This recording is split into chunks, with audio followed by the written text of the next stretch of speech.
આજે જંત્રાણ ગામે unity March Jambusar વિધાનસભા પદયાત્રાનો કાર્યક્રમ યોજવામાં આવ્યો। આ પ્રસંગે આ વિસ્તારના ખૂબ ઉત્સાહી જાગૃત ધારાસભ્ય ડીકે સ્વામીજી તથા અમારા ભરૂચ જિલ્લાના ભારતીય જનતા પાર્ટીના પ્રમુખ પ્રકાશભાઈ મોદીજી તથા જંબુસર વિધાનસભાના ચૂંટાયેલા પ્રતિનિધિઓ, સરકારી અધિકારીઓ, પ્રાંત મામલતદાર, ટીડીઓ સહિત આ ગામના તથા આસપાસના ગામના ખૂબ વરિષ્ઠ આગેવાનો આ કાર્યક્રમમાં ઉપસ્થિત હતા।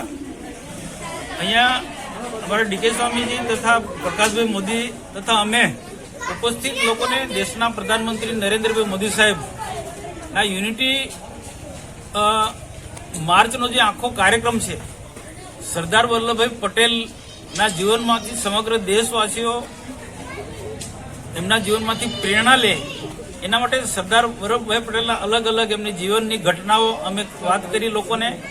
અને આ પદયાત્રાનો એક જ ઉદ્દેશ્ય છે કે સમગ્ર દેશ એક સંગઠિત બને, સરદાર વલ્લભભાઈ પટેલમાંથી પ્રેરણા લઈને સંગઠિત બને અને 2047માં દેશને વિકસિત ભારત બનાવવા માટે દેશના પ્રધાનમંત્રી અલગ અલગ વિકાસલક્ષી યોજના લઈને ચાલી રહ્યા છે। એમાં કૃષિ ક્ષેત્ર હોય, પશુપાલનના ક્ષેત્ર હોય, રોજગાર ધંધાના ક્ષેત્ર હોય કે પછી ઔદ્યોગિક ક્ષેત્ર હોય કે શિક્ષણના ક્ષેત્રે કે એક એક ક્ષેત્રમાંથી લોકોને સરળતાથી રોજગાર ધંધા મળી રહે। અને એમાં ખાસ કરીને વિદેશી પર દેશના પ્રધાનમંત્રી અને ભારત સરકાર આગ્રહ રાખે છે કે આ બધી જ બાબતોને આવરી લીધી અને દેશ 2047 સુધીમાં કઈ રીતના વિકસિત ભારત બને અને એક દેશના પ્રધાનમંત્રી નહીં, સમગ્ર દેશવાસીઓ ગામે ગામ એક સંગઠિત થઈ અને સરકારની અલગ અલગ યોજનાનો લાભ લઈ અને સાચા અર્થમાં દેશને વિકાસના માર્ગે લઈ જવા માટે બધા જ લોકોએ જાગૃત થવું પડે। આ કોઈ યુનિટી માર્ચ કે આ પદયાત્રા કોઈ પોલિટિકલી નથી, પણ દેશને એક કરવાનું આ ભગીરથ કાર્ય છે